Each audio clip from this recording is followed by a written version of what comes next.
فریحہ کی آنکھیں اسکرین پر جمی تھی۔ رات کے 2:30 بج رہے تھے۔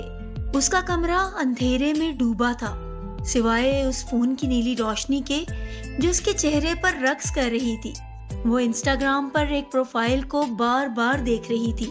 نام تھا ریحان احمد۔ تصویر میں ایک خوبرو لڑکا، گہری آنکھوں والا، ہلکی سی مسکراہٹ لیے، سفید شرٹ میں ملبوس، کسی ساحل پر کھڑا تھا۔ پس منظر میں سمندر کی لہریں غروب آفتاب کے سنہری رنگوں میں نہائی ہوئی تھی۔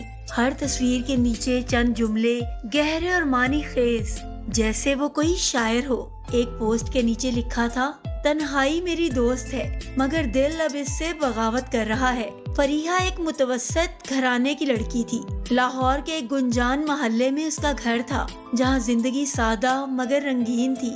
وہ یونیورسٹی میں فائنل ایئر کی طالبہ تھی اور اس کی زندگی کتابوں، دوستوں اور خاندان کے گرد گھومتی تھی۔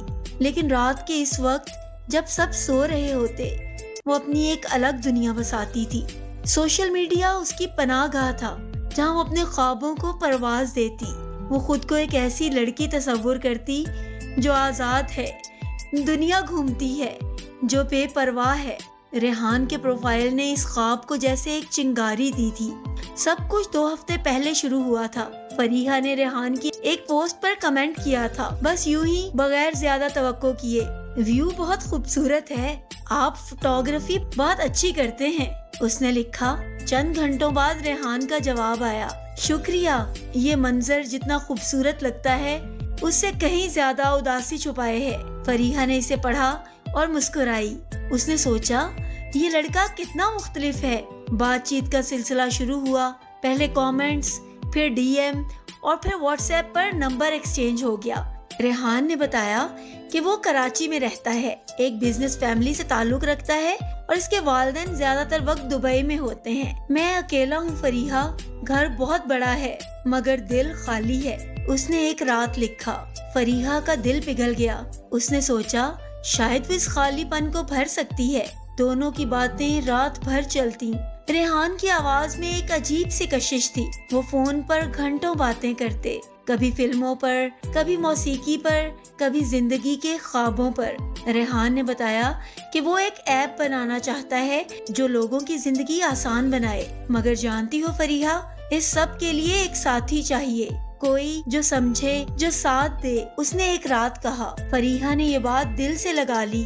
اسے لگا کہ شاید وہ اس کی زندگی کا وہ ساتھی بن سکتی ہے۔ فریحہ کی زندگی بدل رہی تھی۔ وہ یونیورسٹی میں بھی اب ریحان کے خیالوں میں کھوئی رہتی۔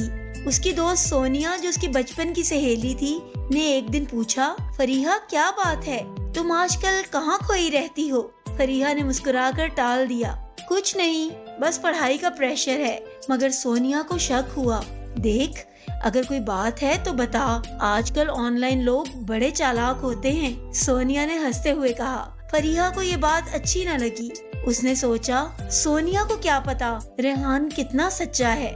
ایک دن ریحان نے فریحہ کو اپنی ایک تصویر بھیجی، سیاہ سوٹ میں ملبوس، ایک لگژری کار کے ساتھ کھڑا۔ یہ میری نئی گاڑی ہے، آج ایک میٹنگ تھی، سوچا تمہیں دکھاؤں، اس نے لکھا۔ فریحہ نے وہ تصویر بار بار دیکھی۔ اسے لگا کہ ریحان واقعی ایک کامیاب انسان ہے۔ اس نے سوچا، شاید وہ اس کے ساتھ ایک نئی زندگی شروع کر سکتی ہے۔ ریحان نے بتایا، وہ جلد لاہور آ رہا ہے۔ فریحہ کا دل زور سے دھڑکا۔ وہ خوشی سے پاگل ہو رہی تھی، مگر ساتھ ہی ایک عجیب سا خوف بھی تھا۔ کیا واقعی سب کچھ اتنا خوبصورت ہے جتنا لگ رہا ہے؟ ایک رات ریحان نے فریحہ سے کہا، فریحہ، ایک بات بتاؤں، میں نے تم سے پہلے کبھی کسی سے اتنی محبت نہیں کی۔ تم میری زندگی کا رنگ بن گئی ہو۔ فریحہ کی آنکھوں میں آنسو آ گئے۔ اس نے لکھا، ریحان، تم بھی تو میری دنیا ہو۔ اس رات دونوں نے گھنٹوں اپنی محبت کا اقرار کیا۔ ریحان نے کہا کہ وہ جلد ایک سرپرائز دینے والا ہے، بس تم تیار رہنا، ہماری زندگی بدلنے والی ہے، اس نے کہا۔ فریحہ نے سوچا، شاید وہ شادی کی بات کر رہا ہے۔ وہ رات بھر خوابوں میں کھوئی رہی، لیکن کہیں دل کے ایک کونے میں ایک بے چینی تھی۔ سونیا کی بات بار بار ذہن میں آتی۔ فریحہ نے اپنے بھائی عرفان سے بھی بات کی، جو سائبر سیکیورٹی میں کام کرتا تھا۔ عرفان نے کہا، فریحہ، سوشل میڈیا پہ سب کچھ ویسا نہیں ہوتا جیسا دکھتا ہے، اس لڑکے کا بیک گراؤنڈ چیک کرو۔ فریحہ نے کہا، بھائی وہ سچا ہے، تم سب کیوں اسے غلط سمجھ رہے ہو؟ عرفان نے ہنستے ہوئے کہا، ٹھیک ہے، بس خیال رکھنا۔ فریحہ نے اس بات کو نظر انداز کر دیا۔ وہ ریحان پر بھروسہ کرنا چاہتی تھی۔ ایک دن ریحان نے فریحہ کو کال کی۔ اس کی آواز میں ایک عجیب سا جوش تھا۔ فریحہ، تیار ہو؟ میں لاہور پہنچ گیا ہوں، آج شام ہم مل سکتے ہیں؟ فریحہ کے لیے یہ لمحہ خواب جیسا تھا۔ اس نے جلدی سے ہاں کہا اور تیاری شروع کر دی۔ شام کو وہ ایک کیفے کے باہر کھڑی تھی، سفید سوٹ میں ملبوس۔ دل زور زور سے دھڑک رہا تھا۔ ایک چمکتی ہوئی سیاہ گاڑی رکی اور ریحان باہر نکلا۔ وہ بالکل ویسا ہی تھا جیسا تصاویر میں، لمبا، خوبصورت، گہری آنکھوں والا۔ اس نے مسکرا کر کہا، فریحہ۔ فریحہ نے شرماتے ہوئے سر جھکایا۔ ہاں ریحان۔ دونوں اندر چلے گئے۔ ریحان نے بات شروع کی اور چند ہی منٹوں میں فریحہ کی جھجک ختم ہو گئی۔ وہ گھنٹوں باتیں کرتے رہے۔ ریحان نے اپنے بزنس کے خوابوں، اپنی تنہائی اور اپنی زندگی کے بارے میں بتایا۔ تم جانتی ہو فریحہ، میں نے کبھی سوچا نہیں تھا کہ کوئی میری باتوں کو اس طرح سمجھے گا۔ تم خاص ہو، اس نے کہا۔ فریحہ کا دل پگھل گیا۔ اسے لگا کہ وہ اس کی دنیا کا حصہ بن چکی ہے، لیکن اس ملاقات کے بعد ریحان کا رویہ کچھ بدلا۔ وہ پہلے جیسے پیار سے بات نہیں کرتا تھا، اس کے پیغامات بھی کم ہونے لگے۔ فریحہ پریشان تھی۔ ایک دن اس نے ریحان سے پوچھا، ریحان کیا بات ہے، تم اتنا بدل کیوں گئے ہو؟ ریحان نے کہا، فریحہ بس بزنس میں کچھ مسائل ہیں، مجھے کچھ پیسوں کی ضرورت ہے، اگر تم مدد کر سکو۔ فریحہ کے دل میں ایک عجیب سا خوف سمایا۔ اس نے سوچا، کیا یہ وہی ریحان ہے جو اس سے محبت کی باتیں کرتا تھا؟ فریحہ کے دل میں ایک طوفان اٹھ رہا تھا۔ ریحان کی بات اس کے ذہن میں گونج رہی تھی، مجھے کچھ پیسوں کی ضرورت ہے۔ اس نے اپنی ماں سے بات کی جو ایک اسکول ٹیچر تھی۔ امی، اگر ہم تھوڑے پیسے ادھار لیں تو؟ اس کی ماں نے حیرت سے پوچھا، بیٹا کیا بات ہے، اتنی جلدی کیوں؟ فریحہ نے جھجکتے ہوئے کہا، بس ایک دوست کی مدد کرنی ہے۔ اس کی ماں نے پیسوں کا بندوبست کیا، لیکن ان کی آنکھوں میں فکر تھی۔ فریحہ نے وہ پیسے ریحان کو دے دیے۔ ریحان نے وعدہ کیا کہ وہ جلد واپس کرے گا، لیکن اس کے بعد ریحان کا رویہ اور سرد ہو گیا۔ وہ اب کالز اٹھانا بند کر چکا تھا۔ فریحہ روتی رہتی۔ وہ سونیا کے پاس گئی اور سب بتایا۔ سونیا نے غصے سے کہا، میں نے تم سے کہا تھا نا فریحہ، یہ لڑکا ٹھیک نہیں ہے۔ سونیا نے فریحہ کو مشورہ دیا کہ وہ ریحان کی پروفائل چیک کرے۔ جب فریحہ نے دوبارہ اس کی انسٹاگرام دیکھی تو وہ حیران رہ گئی۔ ریحان نے اسے بلاک کر دیا تھا اور اس کا نام اب احمد خان تھا۔ فریحہ کے دل میں آگ بھڑک اٹھی۔ اس نے عرفان سے بات کی۔ عرفان نے کہا، فریحہ میں نے تم سے کہا تھا نا، ابھی اس کے نمبر اور ای میلز چیک کرتا ہوں۔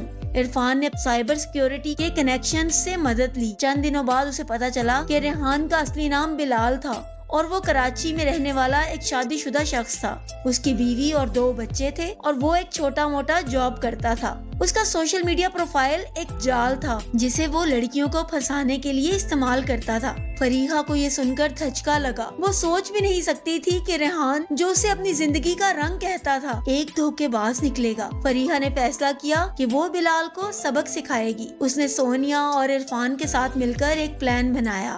انہوں نے ایک جعلی انسٹاگرام پروفائل بنایا جس میں سونیا ایک امیر گھرانے کی لڑکی بنی۔ بلال فوراً اس کے جال میں پھنس گیا۔ اس نے وہی باتیں شروع کی جو اس نے فریحہ کے ساتھ کی تھی، تنہائی کی باتیں، محبت کے وعدے اور پھر بزنس کے لیے پیسوں کی مانگ۔ فریحہ اور عرفان نے بلال کو لاہور آنے کی دعوت دی۔ انہوں نے ایک کیفے میں ملاقات طے کی جہاں سونیا اس جعلی پروفائل کی لڑکی بن کر موجود تھی۔ فریحہ ایک کونے میں چھپ کر بیٹھی تھی اور عرفان نے پولیس کو پہلے سے اطلاع کر دی تھی۔ جب بلال کیفے میں آیا، فریحہ کی آنکھوں میں آگ بھڑک اٹھی۔ وہ وہی تھا، وہی مسکراہٹ، وہی انداز، لیکن اس بار فریحہ اس کے جھانسے میں نہیں آنے والی تھی۔ جیسے ہی بلال نے سونیا سے پیسوں کی بات کی، پولیس نے اسے دبوچ لیا۔ بلال گھبرا گیا۔ اس نے بھاگنے کی کوشش کی، لیکن پولیس نے اسے گرفتار کر لیا۔ گرفتاری کے بعد پولیس نے بلال کے گھر کی تلاشی لی۔ وہاں سے کئی جعلی شناختی کارڈ، بینک اکاؤنٹس اور دیگر لڑکیوں کے ساتھ اس کی چیٹس کے ثبوت ملے۔ پتا چلا کہ فریحہ اس کے دھوکے کی واحد شکار نہیں تھی۔ اس نے کم از کم 7 دیگر لڑکیوں سے لاکھوں روپے بٹورے تھے۔ فریحہ نے بلال کی بیوی سے ملاقات کی۔ وہ صدمے میں تھی۔ اسے کچھ خبر نہ تھی کہ اس کا شوہر ایسی حرکتیں کرتا ہے۔ فریحہ نے اس سے ہمدردی کی اور کہا، آپ کا قصور نہیں ہے، وہ ہم سب کو دھوکہ دے رہا تھا۔ فریحہ کے پیسے تو واپس نہ مل سکے، لیکن اسے ایک عجیب سا سکون تھا۔ اس نے نہ صرف اپنا بدلہ لیا بلکہ دوسری لڑکیوں کو بھی اس دھوکے باز سے بچا لیا۔ فریحہ نے اپنی پڑھائی دوبارہ شروع کی۔ اس نے سوشل میڈیا سے دوری اختیار کر لی اور اپنی زندگی کو نئے سرے سے سنوارنا شروع کیا۔ وہ جانتی تھی کہ زندگی میں ابھی بہت سے رنگ بکھریں گے، لیکن اس بار وہ اپنے دل کی حفاظت خود کرے گی۔ اس کہانی کا اختتام اس کی زندگی کی ایک نئی شروعات تھی، جہاں فریحہ اپنی ہمت اور عقل سے ایک نئی زندگی کی طرف بڑھ رہی تھی۔ امید ہے آپ کو آج کی ہماری کہانی پسند آئی ہوگی۔ ایسی ہی دلچسپ کہانیاں سننے کے لیے پلیز ہمارے چینل کو سبسکرائب کیجیے۔ شکریہ۔